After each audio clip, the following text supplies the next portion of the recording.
Vision म्हणजे आता आपले मोठे मोठे प्रकल्प ह्या बदलापूर शहरामध्ये मंजूर झालेले आहेत. सगळ्यात महत्त्वाचं म्हणजे मी स्वच्छतेच्या बाबतीत आणि आरोग्याच्या बाबतीत जास्त पाठपुरावा करणार आहे. त्याच्या व्यतिरिक्त जे मोठे मोठे प्रकल्प आहेत, रेल्वेच्या संदर्भातल्या समस्या असो, मेट्रोच्या संदर्भात मेट्रो जी आपली येणार आहे त्याच्या संदर्भात विजेचा प्रश्न आहे, पाणी प्रश्न आहे.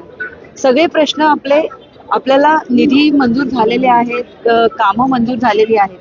ती लवकरात लवकर कशी पूर्ण होतील ह्याच्यासाठी जास्त आम्ही प्रयत्न करणार आहोत. कारण काय, आज आपण भरपूर दिलंय ह्या बदलापूरसाठी असं म्हणायला हरकत नाही. आपल्या महाराष्ट्र राज्याचे मुख्यमंत्री आहेत देवेंद्र फडणवीस साहेब, यांनी तर आपल्याला शब्दच दिला आहे. तर त्यांना जो शब्द साहेबांनी दिला होता तो साहेबांनी आज पूर्ण केलेला आहे आणि त्याच्यामुळे आपल्याला भरघोस निधी या बदलापूर शहराच्या विकासासाठी मिळणार आहे. तर तो निधी योग्य रीतीने योग्य ठिकाणी वापरून त्या शहराचा खऱ्या अर्थाने विकास करण्यासाठी सगळ्यात महत्वाचं म्हणजे स्टेशन परिसरामध्ये मी शौचालयाच्या बाबतीत नियोजन करणार आहे. जी अस्वच्छता तिथे कचऱ्याच्या बाबतीत आहे, सफाईच्या बाबतीत आहे, त्याच्यासाठी मी थोडेसे शिस्त लावणार आहे. म्हणजे जे काम करतात नगरपालिकेमध्ये त्यांना. त्याच्या व्यतिरिक्त महिला सक्षमीकरणासाठी आम्ही जास्त प्रयत्नशील राहणार आहोत. एक बेलवली येथे एक 5 मजली मॉल आपण त्याच्यासाठी बांधणार आहोत. 20 कोटी निधी आपल्याला मंजूर झालेला आहे.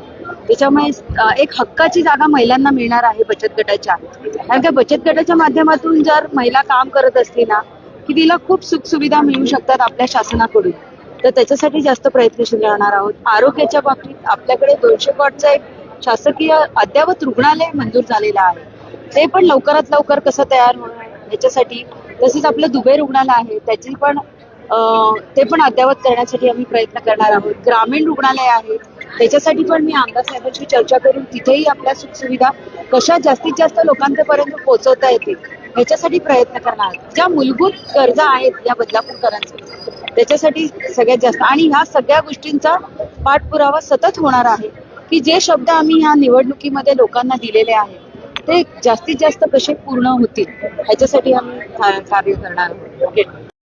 अल्पावधीतच लोकप्रिय झालेला भारताचा बुलंद आवाज आपला Bharat channel subscribe, share, like आणि कमेंट्स करायला विसरू नका.